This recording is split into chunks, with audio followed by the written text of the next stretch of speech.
Hey guys, how's it going? I am on the next section of video. This one's going to be kind of implementing literally everything I've taught you up until now as far as investigation and design and so on and so forth. It's going to be a fun video. I'm probably going to make 2 or 3 of these based off of different conditions, but wanted to kind of give you an idea of what it is that we do when we do our investigations on site. We are getting ready to do a few different videos on design based off different conditions or whatever. And after that, we're going to get into V2 of what all of these videos are about. We're going to get a lot more technical with the information regarding the peering systems and product compliance and testing and all that fun jazz. Same thing with the polymer. If I can help it, I'm going to be getting in touch with some contractors and engineers who are willing to speak on something like this. Like I said, it's nothing big that I want it to be, but hey, if I can get more, why not, right? So I'm excited about all of this that's happening. I've actually got a current and active client of mine who's really excited to talk with you guys and myself about his journey. He has experienced literally all of the things and talked to many different contractors, and we kind of helped guide each other to the right process and path that was the most cost effective, came with the warranty, and resolves his problem. He's excited to talk to you guys, so I'm excited about all that, but this is going to be a long video, so without further ado, I'm going to jump into this design video. So very first thing we do when we go on site is take a look at what we called it heaven to earth. So I'm going to do this. All right, so on the side view, we've got our house. And generally, if you see like a vent by the front door or something like that, that vent will indicate to me that it's a raised floor foundation system. As you're driving up the street to the house, that's where your investigation begins. If you've got a roadway going up to the house that's all cracked and messed up, it could be a clay soil. If there's trees over here, ooh, it's a terrible tree. If there's trees over here, right, and trees, ooh, and this is all heaving upward and cracking the asphalt and stuff, that gives me an indication of whether transpiration or root systems are part of the issues the home may or may not be experiencing. And that's just on the street driving up to the house, right? So, I know I changed views right here, sorry. But, so, we take a look at the house itself and we look, as mentioned in a different video, heaven to earth. Where does the water go? So if you've got an A-framed roof and water hits the side and it runs down, and that's cool, do they have gutters in place to catch the water? Or do they not? Do they just drip down into an open planter? And when you're doing an outside investigation, if this area specifically has that white film of efflorescence, or if the soil and the concrete stem wall have that green mossy thing, I know water collects here over a long period of time. If you've got cracking in the corner, right, if you've got cracking here, or cracking by the vents, or cracking by the door, and all of it seems to be leading toward this section that has a heavy flow of water, well, you can make a reasonable assumption that that's probably the issue, right? If the water channels through my drainage system, and it goes to my downspout and that kicks out, does the water collect right here? And same thing, moss, efflorescence, whatever? Or is there the proper gradient leading away? Oh, I have to make a drainage video. Forgot. Is there a gradient that leads away from the home that carries the water off the lot sufficiently? Is there a planter here that collects the water? So you're noticing a theme. Water, water, water, water, water, right? But point is, where does the water go? From heaven, trace it all the way down to earth, and then follow it off the lot. If there's a subterranean pipe that goes to the street, so on and so forth. Check for bushes. Wow, that's a lot of brown. Check for bushes that are close to the home, right? These bushes could be drawing water out from underneath the footing. Check for trees that are further away, right? The root system of a tree is always what? About twice the size of its canopy. That's a big root system based off the type of tree, right? So I can reasonably assume that roots could be pushing this up. That can be an issue. Or through transpiration, drawing water again out from underneath the footing. These are all things that hit this area. And also you're kind of able to tell if you're looking at a highly expansive clay soil based off of the heaving of the road and so on and so forth, right? So that is sort of the front view. The next thing we take a look at, generally overall, I'm just gonna do a very basic design, guys. You get a square house. You get a square house with an attached garage. That's what you get. So the next thing we're looking at is access, right? Is this some back lot that has a half whatever, and you've got a big house here and nothing but a driveway that runs all the way around to the garage here, and then you've got a hillside that's like 5 feet away, and that's super limited access. You have to start looking at accessing from down on the bottom of the hillside, how to get rigs in, or if you're going to be just trucking stuff in by hand, right? That's all very, very, very important. Gates on the side. Side gates may limit your access. Up here, it's a good area to be checking out where the flow of descending slope sides, checking out the flow of water, right? And notating cracks. And big thing, separations, especially from the garage to the home. Right here, if the garage has a specific separation, it's possible that the entire garage slab is stable and the home is pulling away. You'll be able to check that on the inside, right? If the garage slab is like a monolithic pour, or if it is a floating slab, makes a big difference. This could all be cracked up on the inside, but when you measure the perimeter stem walls, it'd be perfectly level, right? So that's usually a clay soil issue. You just got to replace the slab in the garage. It doesn't have anything to do with the perimeter of the home in general, right? So you're checking out sort of all of this stuff, access, flow of water, hillsides. You're checking everything out as far as all of that goes, okay? So for this particular project, we're going to assume we're on a flat lot in a flat subdivision. Everything is flat. That makes life a little bit easier, and that's why we're doing that on this video. Okay, so everything's super flat. I think that generally covers most of that. Access, cracking, so yeah. So here's a trick, helpful hint. If you suspect that there's clay soil, just grab a water bottle, right? Drink all the contents out of the water bottle, or just dump it, whatever. Collect a little bit of dirt, sample somewhere by the home, right? A little bit of dirt, drop it into the water bottle, maybe 3/4 of the way. Fill it up with water. Then you're gonna take a marker and you mark on the water bottle, pretend it's a water bottle, and you mark on the water bottle where the top of the soil line is. You go, you do your investigation, you handle everything, you do your stuff, whatever, so on and so forth. Come back and check this, allow at least an hour, preferably 2, for the soil to settle and so on and so forth. And check how much higher that soil line is. If it's all the way up here, right, that's pretty expansive soil. If it's just a little bit above, that could just be like the soil particles settling after you shook it up or whatever. But the basic idea is if there's a significant gap here in your water bottle after a couple hours, you've got a pretty highly expansive soil, and that's going to tell you that on the front end. Another helpful hint, there's usually a meter box somewhere at the front of the property, right? Wherever you do your reading of the water or whatever. So meet with the homeowner, say hi, do your thing, whatever, then and have them shut all the water off, all of it, all the water. Not allowed to use the water for the whole time that you are on. No sprinklers, no toilets, no sinks, no showers, no nothing, okay? Then you take a photo of where we're at on this box. You go in, you do your investigation, you handle all of the front end stuff, blah, blah, blah, blah, blah. And then while you're doing all that, time is going by, right? So if you come back to this water meter after an hour and a half or 2 hours of investigation and analysis and so on and so forth, and this water box has continued to tick upward, they have a leak. So I call that a poor man's pressure test, and I call it a poor man's soils test as far as expansive clay soils, right? So there's 2 helpful tricks that I like to do when you do your thing.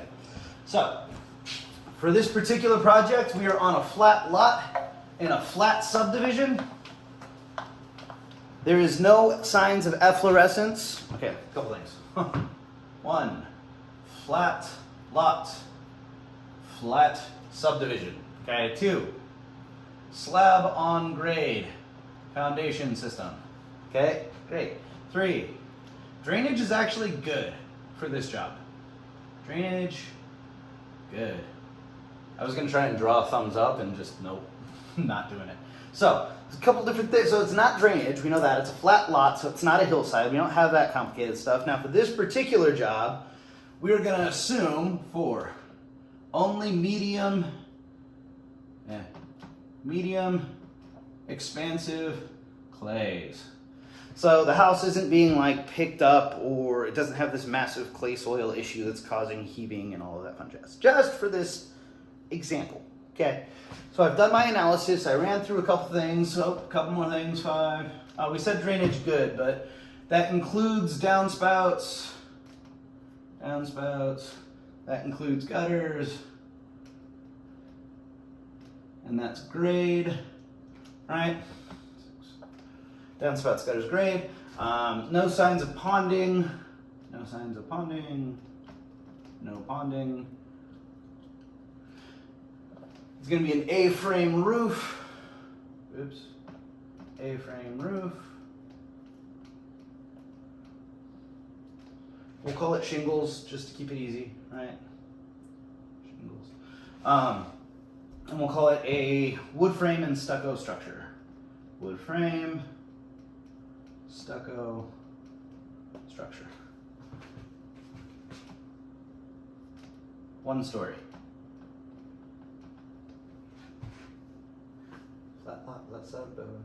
This is a lot of information, and I haven't gotten in the house yet. Right, so this is all of my exterior stuff. I'm taking notes, taking photos. Another good note to take is your access. I'm gonna say access good, because it's gonna be a long video. Access good, so no problems getting material and equipment and all that fun stuff in. So, it's a lot of information to pick up front, but this is the basic idea for the house that we're going to design today, okay? Yeah.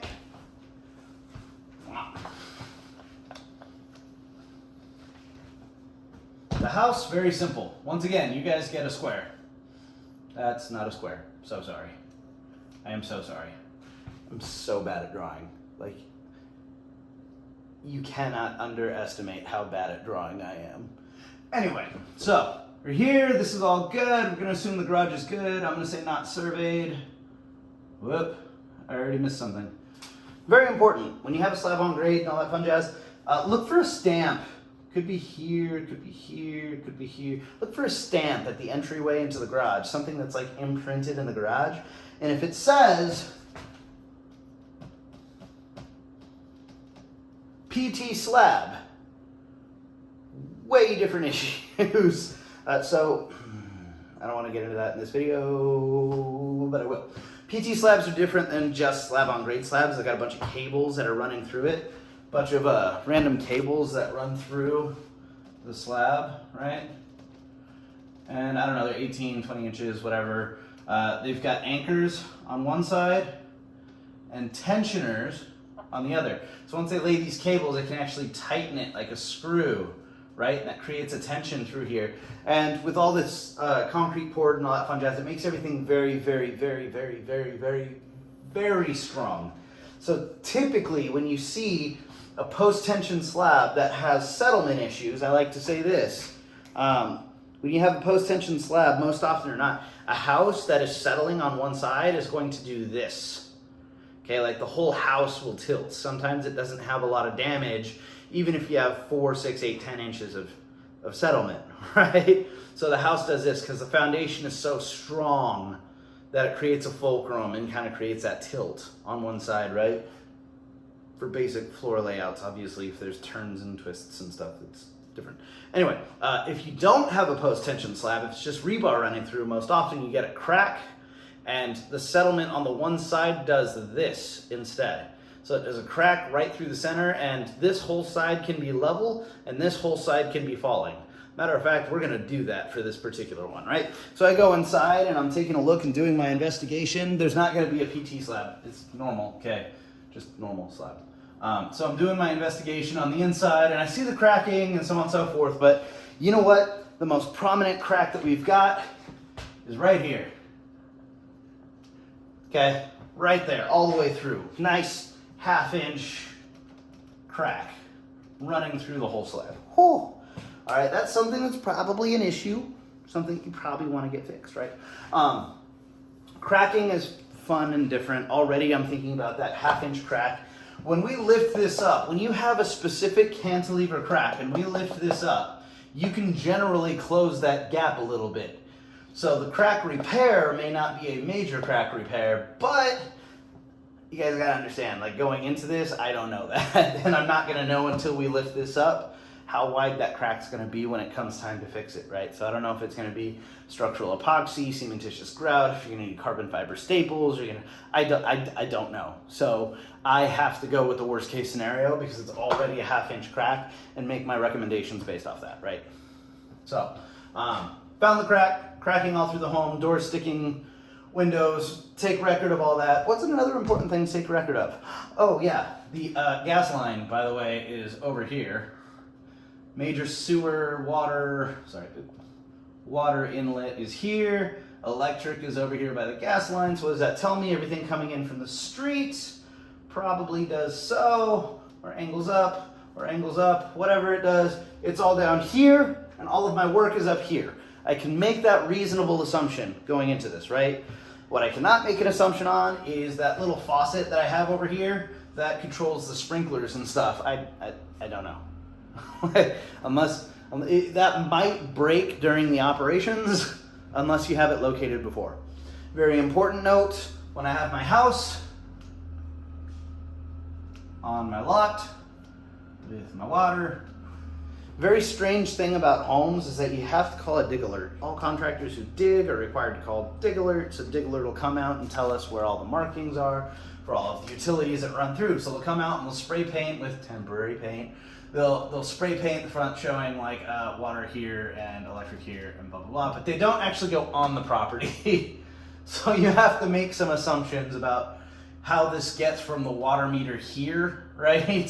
And how the electric makes it up and how the gas makes it. You gotta make a lot of assumptions because dig alert isn't all that helpful for residences specifically, except to help us make those assumptions. What that means is sometimes when you're going through the engineering process, they're going to dig down the SPTs or whatever, and they might actually hit your water main. I'm sure they don't mean to, but there's not much you can do about that on the front end. You make your assumptions and you go, right? Anyway, so I take my measurements. Base point by the front door, 0.0. Hey, that front door thing. Anyway, we'll just do like -0.1, -0.3 with that manometer from the manometer video. We got -0.7. -1.0, and then suddenly it drops. -2.3, -2.8, -3.2. So something happened here, right? Don't know. Could be unconsolidation fill soil. It's not going to be a hillside. Might be a water issue. And by the way, when you go into engineering and stuff, those guys are checking out like liquefaction possibility, or it could be like the composition of the soil. They're changing the soil's physical properties. They're looking for like ancient landslides and where the water table is and a whole bunch of other stuff that really is significant and affects all of this. That's why, once again, I always recommend to people do your engineering first. In an ideal world, you talk to an engineer first, not someone like me or some representative from some other company who's going to come out and push you a product, right? So we do our analysis. It's down 3.2. Give me 1 sec, guys. I'm going to make sure this is still recording. It's a long video. Hoorah. It's also almost 20 minutes long. Sorry. So we've done our analysis, okay? So now we've got some ideas on how we can fix this. Now I have a conversation with my homeowner, okay? I've got all of the signs, symptoms. I can do an analysis. There's no tree roots. Like, I'm figuring it out. It's probably consolidation of fill, could be a landfill, but I have no idea of how, like San Jose, right? I don't know. So I have no idea if that's a condition, so I make my assumptions by eliminating stuff. It's like going to the doctor's office because you have a sore leg, right? Maybe you have a micro tear, but they'll probably recommend PT first and then come back and do an MRI. They're eliminating possibilities. That's what I can do. It's the only thing I can do reasonably, right?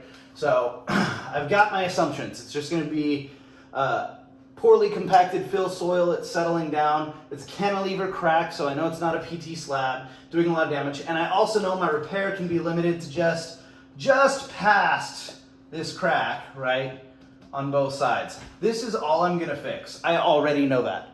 I could do the whole home. This is where we have that conversation, right? I've talked to homeowners like, oh, well, they get a warranty on my whole house? No, absolutely not. I'm not touching the rest of your house, right? So your scope of work, your warranty and everything else is going to be limited to this. If this starts settling later on, that's not my fault and it's not the engineer's fault. We're looking at a snapshot in time, right? If I come back in 8 weeks and this is suddenly 0.0 and minus 3.2 here, and minus 7 over here, right? Okay, that shifts the entire issue, right? So when I'm looking at it right now, that's all the information. It's the only frame of reference that I have to go off of. So I'm assuming right now it's poorly compacted fill soil. It's affected this section because of the cantilever crack and where the settlement is. This is my scope of repair. Now I have a conversation with the homeowner. Ooh, it's just so much. I'm so sorry. I'm only kind of sorry. I'm actually a little excited about all this. Kind of sorry. Conversation with the homeowner. Accomplish list. Hey, so I'm talking to my homeowner and they are concerned with money, all right? $1. That's a big one, right? Because I'm not going to go in and recommend they do like 25-foot deep caissons on a grade beam that's 4 foot wide, which is probably way too much for this type of thing. And way too much money to jump into it, right? So money is a concern, check 1. This is good, right? Because we're going on this paradigm. Remember that paradigm, that whole video? On the far end, where money is here, I'm starting to eliminate this, right? They're at risk of being here. Remember, that was do nothing. I don't want them here. They need to understand that here is bad. The longer they let this go on, the more likely it's going to get closer to this, right? So my goal is to lead them along this path, and their goal is to bring me down from here, right? And we're going to meet somewhere in the middle, something that's reasonable and hits what they desire, right? So they really didn't care about lifting.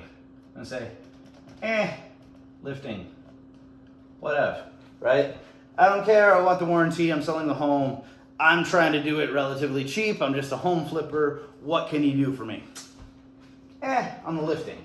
So now I'm on where we got the poly and we've got the steel underpinning. You've got concrete micropiles, and you've got, see for here, I wouldn't recommend then like the grade beams, right?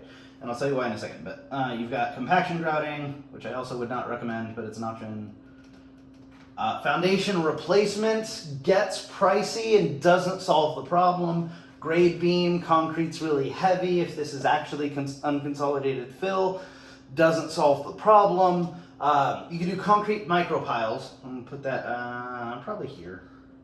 Concrete micropiles. Okay, you can't read that, neither can I. Concrete micropiles, that's what that says. So I'm on my paradigm, boom, right? So like, I'm lifting. But they very much want that 25-year warranty. I don't ever want to deal with this again. Like I'm done with it, right? Or on the flip side of that, I'm flipping the home and I want no liability. So this is important. This is very important.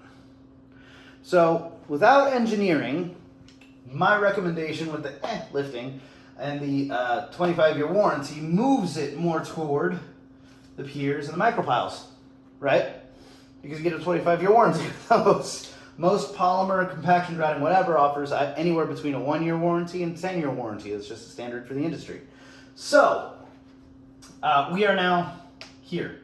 And they might be here, but they shouldn't be. They called you already, so they shouldn't be here already. Anyway, based off this evaluation, I'm probably going to go with either a piering system, because I like them, or a polymer system. Does not do the 25-year warranty. This is going to be our big discussion point at that point, right? I think without the water issue, not a high water table and unconsolidated fill, we will solve the problem with polymer injection. So I'm going to have that discussion. And because he's on the lifting, we could probably lift it too, right? So there's kind of a two-step there. Piering is going to be the safer route. I don't have time to go through the rest of this because these are all supposed to be short videos. So I'm going to make a part 2 on this particular video that talks about how to do piers and polymer. Guys, I am aware that there are trade secrets, and I am aware that pricing, and I talk to a lot of a lot of people from the competition and so on and so forth. I'm not going to be disclosing names. I'm not going to be disclosing anything that anybody has to worry about. I'm just throwing that out there because I do have good relationships with a lot of the contractors out there.